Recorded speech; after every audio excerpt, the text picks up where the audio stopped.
প্রতিষ্ঠা, আরেকটা হলো মানবিক মর্যাদা। কিন্তু এই স্লোগানগুলো আমরা শুনেছি, কিন্তু বাস্তবে আমরা আসলে একটাও দেখতে পাই।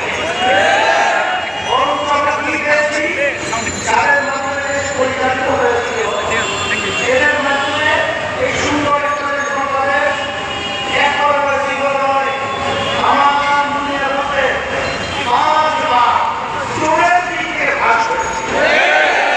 আমরা এদের মাধ্যমে কি পেয়েছি, আমাদের মায়ের কোলের সন্তানরা গুলিবিদ্ধ হয়ে মাটির ভিতরে লুকিয়ে পড়ছে।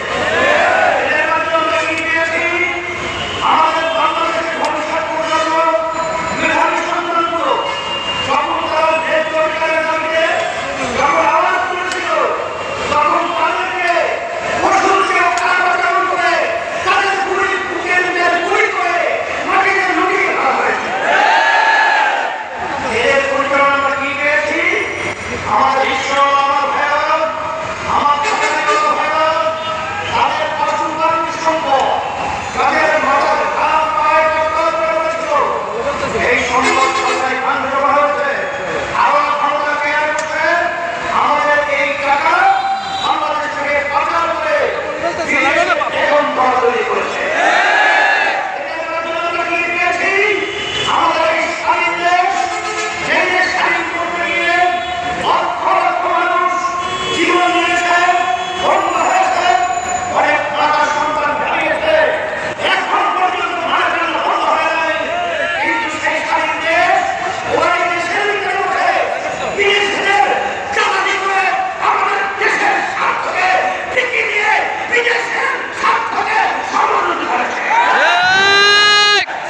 আমাদের বাংলাদেশের মানুষ এই স্বার্থকে এই খুনিদেরকে, এই খুনিদেরকে, এই জালেমদেরকে, এই মিথ্যুকদেরকে, এই ঠোকাবাজদেরকে, এই দালালদেরকে আর বাংলার জমিনে মাঝখানে দেখতে চায়।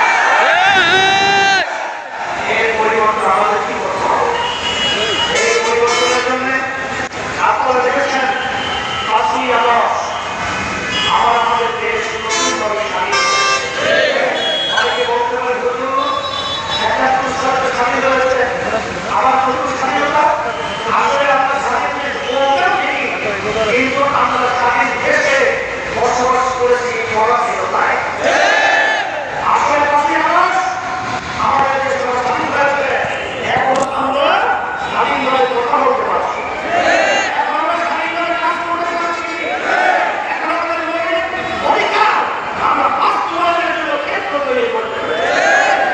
এখন এই স্বাধীনতা আমাদেরকে ধরে রাখতে হবে।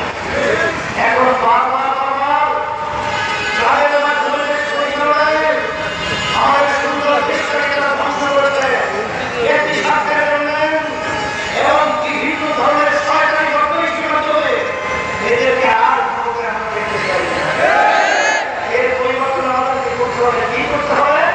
এই দেশের ভিতরে কেন পরিচালনা মুসলমান বসবাস করে, এই দেশের ভিতরে আরেক ভালো নাই, এই দেশের ভিতরে বাংলাদেশের রাজনৈতিক ঘাটে হয় মসজিদের রঙি, এই দেশের রাস্তার ঘুরে মসজিদের আগুনে সরকার ঝুঁক দিয়ে যায়, আর মসজিদের আগুনের সাথে রাস্তার মায়ের করে চলে যায়।